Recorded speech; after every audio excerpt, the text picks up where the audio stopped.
ভিডিওটা শুরু করার আগে একটা ছোট অনুরোধ, লাইক, কমেন্ট, সাবস্ক্রাইব করলে বাড়বে আমার উৎসাহ আর রোজ তোমাদের ভালোবাসাই আমার শক্তি, তাই চ্যানেলে ঢুকে সাপোর্ট করো একটু। মানুষ যখন ইফতারি করে পাঁচটা ভুল এমন করে যে ভুলের জন্য মানুষের রোজার ফজিলত, সওয়াব, মাহাত্ম, সিগনিফিকেন্স নষ্ট হয়ে যায়। আমরা পাঁচটা শুনবো যাতে করে আমাদের কারো এই ভুল না হয়। রাজি আছেন তো সবাই ইনশাআল্লাহ?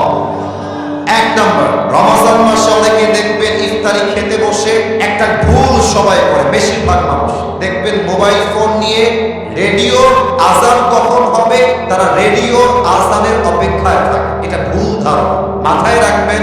হাদিসে এসেছে নবী করিম সাল্লাল্লাহু আলাইহি ওয়াসাল্লাম বলেছেন, যখনই ইফতারির সময় হবে তোমরা তোমাদের ইফতারিকে গ্রহণ করো, আজানের জন্য অথবা অন্য কিছুর জন্য অপেক্ষা করবা না। দেখেন, আপনি যখন রেডিওর আজানের অপেক্ষা করেন, মাথায় রাখবেন, মনে করেন যে রেডিওর আজান হচ্ছে 6টা 5-এ, রেডিওর আজান 6টা কততে? এত আস্তে তো রংপুরের মানুষ কথা কয় না, 6টা। আর আপনার ইফতারির টাইম হলো জেলা 6টার সময়। এখন 6টার সময় ইফতারির টাইম হয়ে গিয়েছে, and you are waiting for the azan of radio. রেডিওর আজান দিলে আপনি ইফতারি খাবেন। তাহলে আপনি যদি রেডিওর আজান অপেক্ষা করেন, আপনার ইফতারি 5 মিনিট পিছিয়ে গেল, তাহলে আপনি নবীর সুন্নাহ অনুযায়ী টাইমকে মেনটেন করতে পারবেন।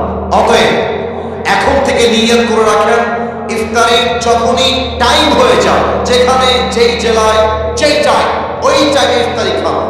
আজান দিলেই খেতে হবে এটা কোনো শর্ত নয়। আল্লাহ সবাইকে রাইট টাইমে ইফতারি গ্রহণ করার তৌফিক দান করুন। বলেন সবাই আমিন। 2 নাম্বার মিস্টেক অনেকে করে, এটা বলতে গেলে আবার অনেক যুবক চিৎকার দিয়ে ঠিক বলে উঠবে, একটু ব্যালেন্স করে ঠিক বলে। কিছু ছেলে পেলে আছে সামনে ইফতারি রাখা, জান তুমি কি দিয়ে ইফতারি করবো আজকে? ইফতারির সামনে রেখে চ্যাটিং করো। তো ছেলে রাখে, আমি তো আজকে বেগুনি করেছি, তুমি কি বেগুনি খাবার জান, তোমাকে দিয়ে আসবো। সব কনফার্ম জান্নাতি টাইপের মেসেজ তারা সেন্ড করে। এবং অনেক মুরব্বীকেও আমি দেখেছি ইফতারির সামনে রেখে আউল ফাউল কিচ্ছা কালাপ গল্প করে। না, ইফতারি খাবার সামনে রেখে this is the right time to make সাপ্লিকেশন। আল্লাহর হাবিব বলেছেন, ইফতারির সামনে রেখে যেই বান্দা আল্লাহর কাছে দোয়া করে, আল্লাহ বান্দার দোয়াকে সঙ্গে সঙ্গেই কবুল করে নেয়। সুবহানাল্লাহ বলে। অতএব